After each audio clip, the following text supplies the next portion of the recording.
What an absolutely crazy day here at Road America. A rookie on the pole, Louis Foster, has finally arrived on the scene like we all expected him to. A couple interesting Fast 12 appearances. It's been hot all weekend long, about 10 degrees hotter than it was yesterday, and it's going to be even worse tomorrow, about 95, feels like 102. That'll play a big role in tomorrow's race. But before we talk about tomorrow's race, some breaking news in IndyCar, or not really breaking, but big news. The 2028 chassis and engine regs are finally finalized. But instead of listening to me talk about it, I'm sure there's someone else who you'd much rather hear his opinion on the matter. So let's go to David Land from the Nürburgring 24 Hours in Germany. Thank you, Kyle. I knew I couldn't leave this one well enough alone. I'm here at the Nürburgring 24 Hours as a guest of Hyundai and Brian Hurd Autosport, and we're about, I think, 6 hours into the race right now. There was a 2-hour power outage. I promise you I didn't unplug anything before anybody blames me for that. But we had some big news, as I'm sure Kyle has already brought up, that the 2028 IndyCar chassis and engine formula has been announced. Now, when I was at Le Mans a couple of weeks ago, feels like years, but a couple of weeks ago, there was a mention that the chassis and engine formula had been delayed to 2028. That's something that had been hinted out a little bit, and now it's official, which I guess, I was angry at the time, but you know me, I'm always angry anytime chassis or engine formula is mentioned in IndyCar, so that's not much of news. I guess I'll say this in the positive direction. I'm glad that IndyCar made that commitment. And now you need to stick to it. It is 2028 or bust. No more excuses. They did put out a press release today, just mentioning essentially that the car is coming in 2028. Its Dallara chassis will start testing in the early part of 2026. I hope the media is invited to that. You should invite the media to that. Even if it breaks down, we're adults, we know what that's all going to be. The opening line, unfortunately, is a bit of a whopper from IndyCar President Doug Boles. The time has come for a new NTT IndyCar Series chassis. Right, yeah, yes, objectively that is true. A few things that are interesting, by the way, correctly stated in the press release, there are 4 types of tracks that IndyCar races on: super speedways, short oval, street circuits, and permanent road courses. Some people lump all the ovals together. You should not do that. The weight reduction is going to be a big part of it. 85 to 100 pounds out of the car. 25% of that, or 25% of it will be coming out of the gearbox, which will be a spec unit designed by X-Track. Essentially, it looks like they're taking the hybrid weight back out of the car. Like we're going back to whatever the formula was in 2022, 2023. Now I think this is the biggest part of the whole thing. Not just the fact that there's some platitudes about, the car is going to be innovative, but also look like an Indy car still. Whatever. I don't care about that anymore. The plans are to move to a 2.4-liter twin-turbocharged V6 internal combustion engine, which is expected to provide more torque and power than the current engine formula. And if that sounds familiar to you, that's exactly what the engine formula was going to be for, I believe it was 2022, when the hybrid was originally, well, actually that was like the second delay of the hybrid, but it was when they kind of committed to the hybrid debuting, and then they uncommitted because there was some mishap with one of the development of the engines, and it wasn't the Honda, and then Honda got mad about it and then threatened to leave. But anyway, my read on that, because I'll say this, it's boring. It's probably disappointing to most of you that it's just another twin turbocharged V6. My opinion, and I might be reading too much into this, is you wouldn't do this if Honda was leaving, because both engine suppliers already have this design on the books. Honda currently uses it in their GTP car. So from my perspective, you're cutting out a tremendous amount of development work that has already been done. Yes, you're going to have to tool. Yes, you're going to have to manufacture. Yes, you're going to have to maintain those engines. But you would have to do that in any formula. So the fact that Chevy and Honda both have this already fills me with some confidence that we'll continue with the same 2 suppliers that we've used in IndyCar. Now, will a third come around, or a fourth, especially if it's technology that is being used particularly by one manufacturer already? That's going to be a tough sell. It's going to continue to be a low voltage hybrid, so don't expect anything super exciting about that. PFC will continue to be the brake supplier.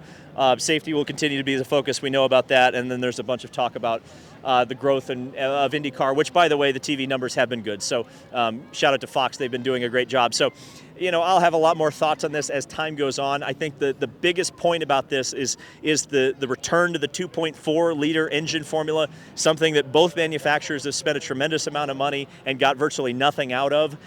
So it seems like a course correction by Doug Bowles and co. at IndyCar, back to the way things used to be and were intended to be. So it seems like fairly good news, even if it's a little bit boring on the technological side. So back to you, Kyle, in Road America from sunny Germany. Thank you, David. I'm very happy that we've been able to incorporate Dave from Germany into this kind of fill-in, right? Some other news in IndyCar today, not just on the chassis. We had some personnel news. Marshall Pruitt, Racer.com, reported that Kyle Moyer, who was let go from the Team Penske kind of scandal during the month of May, he will be joining the Arrow McLaren team on Nolan Siegel's car. That's a really big grab for that team. Kyle Moyer has reached tons of success throughout his IndyCar career. You think Gallus Preco Racing in the early 90s. He was with Andretti Green through the mid-2000s. Obviously, with his last stint with Team Penske, just success across the board for a long period of time. And now he starts a new journey with Arrow McLaren. Starting next week at Iowa is when he's officially able to join the team. So, when McLaren's in a championship fight, the closest to Palou, a personnel addition like Kyle Moyer is something to definitely keep an eye on. So without further ado, let's talk about today, and let's go over the starting grid for the XPEL Grand Prix at Road America. Starting on the pole, of course, is Louis Foster. P2 will be Alex Palou. No surprise there. Kyle Kirkwood in third.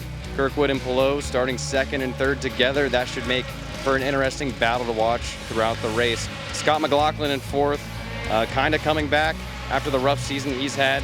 Christian Lundgaard has looked like the favorite all weekend long. He'll qualify fifth, went out on a set of scuffed reds at the very end, requested them personally, and just thought they should have an extra set of sticker reds for tomorrow, so that'll be interesting.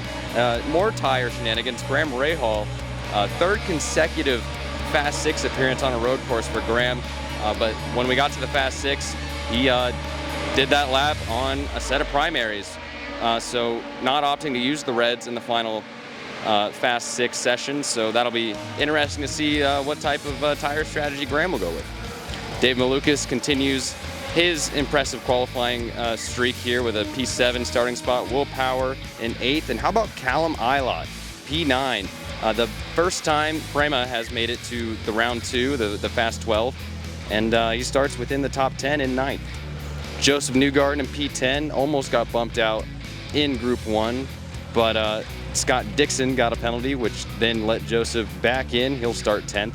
Pato O'Ward, kind of a silent, strong weekend. I don't think P11 really shows the speed that car has, but he'll roll off 11th. Felix Rosenquist in 12th. Nolan Siegel, P13. Marcus Ericsson, P14. Marcus Armstrong, a bit of a disappointment in 15th, as well as Colton Herta. He's surely disappointed. Robert Schwartzman, 17th. Santino Ferrucci, 18th. Devlin DiFrancesco in 19th. Christian Rasmussen in 20th. Connor Daly, 21st. Renus VK, 22nd. Gift Dog, Kippen Simpson in 23rd. And Alexander Rossi, back in 24th, has just had an abysmal weekend. Went off track yesterday at the end of the Friday session. Brought out the red. Did not look competitive at all in qualifying. He'll start 24th. Scott Dixon, of course, like I said, with a penalty, will start in 25th. And then Stingray Robb and Jacob Abel, 26th and 27th. So like I said to start the video, it is hot here in Road America. 95 degrees, feels like 100, and it's just gonna get even hotter tomorrow. The humidity's up, everybody's sweating, it's terrible. So we asked the drivers about the heat and how that's going to play a role into the race tomorrow. Some talking about cool suits, non-cool suits. We'll let you hear them. Yeah, I am drinking a lot of water. It's definitely going to be hot. Today shouldn't be too bad. I think we're in like 80 but Saturday and Sunday for the race is going to be super hot. So yeah, definitely a lot of hydration this weekend. A lot of peeing probably comes with that. But yeah, I mean it's the same for everyone. So I think it'll be interesting to see how well the alternate tire lasts in such hot conditions. So that could cause some interesting things. But yeah, I guess we're just yet to see that. Yeah, I think what you can find with the heat is it elevates a car that could be really good to even better compared to people, or if you're struggling with something, it just gets worse. So whatever problems you're going to have in a cooler temperature, it's just going to be way bigger when it warms up. So a little bit of oversteer here, a little bit understeer here, it's just going to be way worse on Sunday than it is today. I mean, you train for like the worst circumstances, so like the heat for me is not really something I think about. It's just like you know that you got to hydrate beforehand, and I feel really good. Hybrid, it's going to be interesting. Like it's going to be technical for everyone. I think there's going to be a lot of different strategies on how people use it because there's so much to use and different spots and whatever. It'll be interesting how that works. How it combats with the heat too, because it's obviously works pretty hard in the heat as well, the hybrid and the battery and stuff. So yeah, be interesting. Yeah, it is going to change since it's going to be 500 degrees on Sunday. That's going to be hot. So You live in Florida, you're fine. yeah, but we got no cool suits. So You're not wearing a cool suit. oh, we don't have it. But we got ice baths. So you're not going to wear one during the race? No, Are they just going to, you guys going to come over with a Ziploc bag and dump some ice cubes all over you? Actually, we might. kind of a plan. Yeah. Anyway, I've done Nashville 2023 with a failed cool suit. Still alive. Yeah, So thank God. this should be a piece of cake.